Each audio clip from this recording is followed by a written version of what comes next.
Welcome to IBTV. Tirupati జిల్లా సుల్లూరుపేటలో శుక్రవారం ఉదయం అనుమానాస్పద మృతదేహం కనిపించడంతో స్థానికులు ఆశ్చర్యానికి గురయ్యారు. స్థానిక ఎంఆర్ఓ కార్యాలయం వెనుకనున్న చెట్టుకు 52 ఏళ్ల కె శివకుమార్ ఉరివేసుకుని మృతి చెందినట్టుగా గుర్తించారు. ఈ ఘటన 2 రోజుల క్రితం జరిగి ఉండొచ్చని అధికారులు అనుమానిస్తున్నారు.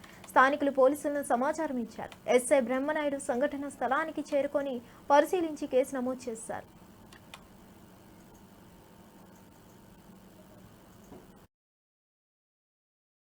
సుమారు 50 సంవత్సరాల గల వ్యక్తి ఇక్కడ ఎంఆర్ఓ ఆఫీస్ కార్యాలయం ఏదైతే ఉందో ఆ ప్రాంగణంలో ఎంఆర్ఓ గారికి గదికి వెనక వైపు ఒక గానుగ చెట్టు ఉంటే ఆ గానుగ చెట్టుకి ఉరేసుకొని ఒక కండవాత ఉరేసుకొని చనిపోయాడని మాకు ఫోన్ రావడంతో మేము ఈరోజు మార్నింగ్ ఇక్కడ రావడం జరిగింది. ఇక్కడ రాగా ఆ వ్యక్తి శివకుమార్ వట్రపాలెంకి చెందిన వ్యక్తిగా గుర్తించడం జరిగి వాళ్ళ కుటుంబ సభ్యులకి ఫోన్ చేయగా ఇన్ఫర్మేషన్ ఇవ్వగా వాళ్ళ కొడుకు వచ్చి అతను గుర్తుపట్టడం జరిగింది.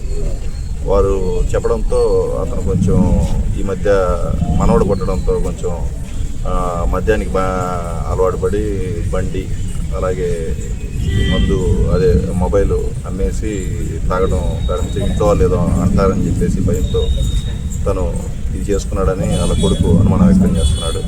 అది ఇప్పుడు ఇక్కడ కేసు కట్టి బాడీని ఇక్కడి నుంచి షిఫ్ట్ చేసి గవర్నమెంట్ హాస్పిటల్ షిఫ్ట్ చేసి విచారిస్తారు.